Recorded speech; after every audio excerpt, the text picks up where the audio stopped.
Exercise 4A question number 1 part आई। Statement कुछ इस तरह से है आपके पास कि आपको स्ट्रेट लाइंस गिवन की हुई है और आपने क्या करना है, उनका ग्रेडियंट भी फाइंड आउट करना है और आपने उनका वाई इंटरसेप्ट भी फाइंड आउट करना है। ठीक है, ये डाउनवर्ड से अपवर्ड जा रही है, मीन्स इस केस में आपके पास ग्रेडियंट पॉजिटिव होगा। मैंने पहले भी कहा कि आप कोई भी ट्राइंगल को आइडेंटिफाई कर लिया करें, लेकिन कोशिश किया करें कि आपका y2, y1, x1, x2 whole numbers में आए।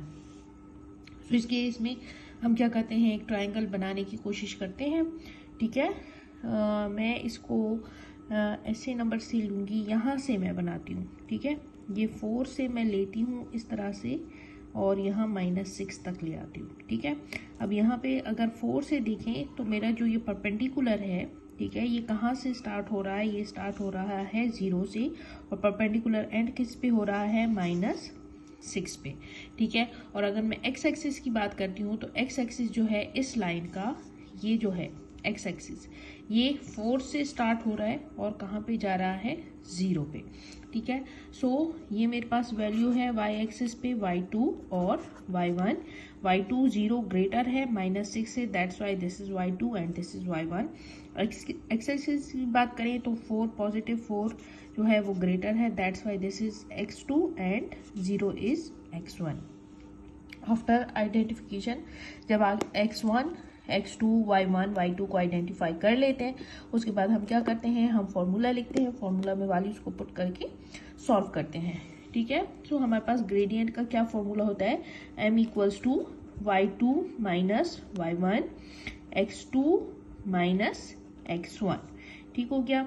अब पॉजिटिव ग्रेडियंट है, so there is no need to put the negative sign, so 0 minus -6 हो जाएगा हमारे पास और 4 माइनस 0 हो जाएगा। ठीक है, सो यहाँ से आ जाएगा हमारे पास पॉजिटिव 6 माइनस माइनस प्लस हो जाएगा एंड 4। आफ्टर फर्दर कटिंग 2 के टेबल में इसकी कटिंग हो जाएगी, तो यहाँ से ग्रेडियंट की वैल्यू आ जाएगी 3 डिवाइडेड बाई 2, जिसको आप फर्दर सॉल्व करें 1 होल 1/2। ये हमारे पास आ गया है ग्रेडियंट। वाई इंटरसेप्ट हमने इसका फाइंड आउट करना है। अब ये देखिए, ये लाइन जो है ये वाई एक्सिस के कौन से नंबर में से पास थ्रू हो रही है, 6 में से, 4 में से, 2 में से, 0 में से। ये किसको टच कर रही है, ये टच कर रही है -6 को। सो इन दिस केस जो हमारा वाई इंटरसेप्ट होगा, जो सी होगा, दैट वुड बी -6। नेक्स्ट है हमारे पास लास्ट पार्ट है इस क्वेश्चन का, पार्ट जे है हमारे पास। इसमें आपके पास नेगेटिव ग्रेडियंट है, ट्राइंगल ऑलरेडी गिवन है, बनी हुई है। y2 जो है वो आपके पास पॉजिटिव 4 है, y1 जो है हमारे पास 0 है। ठीक है, x एक्सिस के कहाँ से स्टार्ट हो रहे हैं, 8। ठीक है, 8 से ये ट्राइंगल बन रही है, कहाँ तक आ रही है, 0 तक। So this is x2 and this is x1। Negative gradient है, दैट्स वाई माइनस का साइन लगेगा इसके साथ।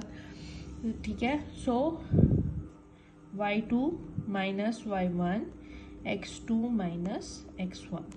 ठीक हो गया। अब ये हमने क्या करना है, फॉर्मूला में हमने पुटिंग कर देनी है। y2 की वैल्यू जो थी 4 minus 0 and 8 minus 0। 4 divided by 8, minus का साइन आएगा क्योंकि नेगेटिव ग्रेडियंट है, सो यहाँ से आ जाएगा मेरे पास 1/2, -1/2 आ गई हमारे पास ग्रेडियंट की वैल्यू। अब हमने सी फाइंड आउट करना है, वाई इंटरसेप्ट। सो चेक कर लें कि वाई एक्सिस की कौन से वैल्यू में से पास थ्रू हो रही है। सो ये पास थ्रू हो रही है 4 में से, so Y intercept will be 4। Hope आपको क्वेश्चन नंबर 1 जो है वो क्लियर हो गया होगा। नेक्स्ट वीडियो में इंशाल्लाह आपको ये क्वेश्चन नंबर 2 में क्लियर करवाऊंगी।